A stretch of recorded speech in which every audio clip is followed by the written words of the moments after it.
Top Gun Maverick, the action-packed dogfighting thriller starring Tom Cruise, recently set its place as one of the highest-grossing films of all time, bringing in over $1.3 billion worldwide. And this might actually be impressive too, if it wasn't stolen from Star Wars. People seem to love Top Gun Maverick, and it certainly shows in the critical response with a certified fresh 96% Rotten Tomatoes score and record-breaking box office numbers. When I saw the film, I loved it too, but I couldn't help but notice the fact that they completely ripped off the story from the original Star Wars. Roll the intro.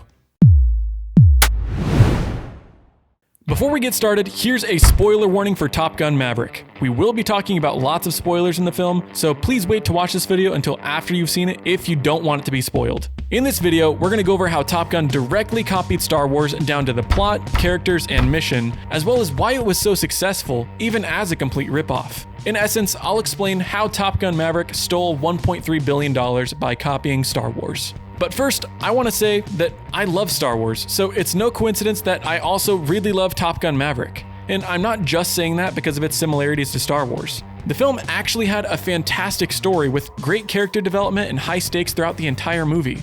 One of the biggest things that stuck out to me though was, no, not Miles Teller's mustache.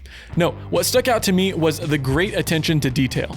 Tom Cruise is known for doing all of his own stunts, so it should come as no surprise that every dogfight scene was filmed in actual F-18 fighter jets. That means no green screens and no CGI. The actors actually had to train their bodies to prep for the forces they would undergo in the F-18s. Tom Cruise wanted to make sure his fellow actors were ready for the experience of flying in the high-caliber fighter jets seen in the movie, so he put them through a sort of boot camp before filming commenced.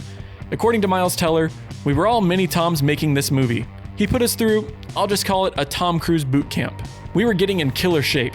And also for the stunts and stuff that Tom does in movies, it's usually a very specific type of training.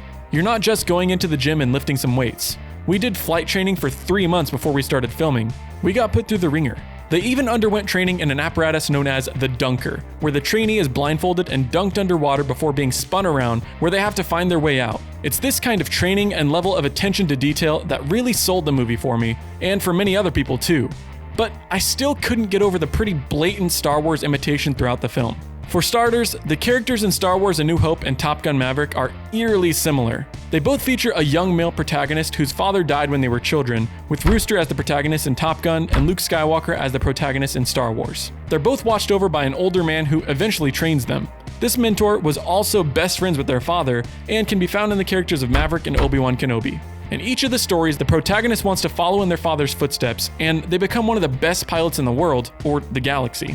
Later in the film, they're engaged in a super dangerous mission to destroy an enemy weapon of mass destruction, whether it be a uranium refining facility or a world-killing Death Star. Their missions both entail a low-altitude, high-speed trench run made in an effort to avoid anti-aircraft weapons. Both have to hit a small ventilation shaft, but I will say that we found our first difference between the two movies because Rooster's ventilation shaft is 3 meters wide, while Luke's was just 2 meters wide.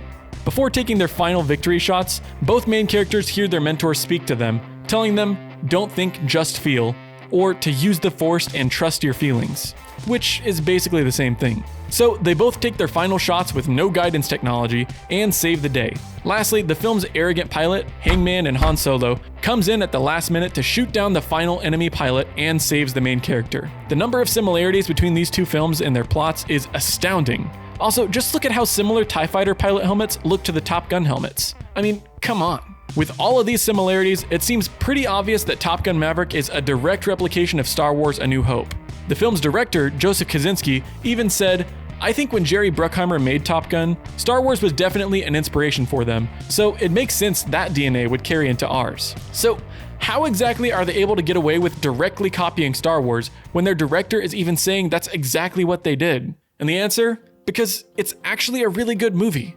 Probably one of the best of Tom Cruise's entire career. It had an exceptional cast, great writing, a well-executed series of character arcs, a high attention to detail, and it reminded people of one of the best movies of all time, Star Wars. While it's certainly not the type of movie you think of for a revival of the original Star Wars, the creators of Top Gun Maverick still did an exceptional job putting it all together. It's honestly kind of a miracle that the movie exists, and it's a miracle it's as good as it is. Top Gun Maverick is a sequel to a misty-eyed, campy 80s action movie that didn't really warrant a sequel. It's been 35 years now since the release of the original Top Gun, and I don't think anyone was expecting that we'd see Tom Cruise in the cockpit on the silver screen ever again, but here we are. With Tom Cruise at almost 60 years old, it's shocking to see him flying under the immense pressure of an F-18, but then again, we've seen him do crazier things in his Mission Impossible movies, including flying through the sky attached to the side of a World War II aircraft, and holding his breath for over 6 minutes while filming a scene underwater. He truly is a fantastic actor with a high level of dedication to his work, and it certainly shows in Top Gun Maverick, regardless of whether the movie took some pretty heavy inspiration from Star Wars. But I'd like to know what you think. How much do you think Top Gun Maverick took from Star Wars? Drop your thoughts in the comment section below. Also, check out the video on your screen for some more of my content. Don't forget to like and subscribe, and thanks for watching Rocket Riley.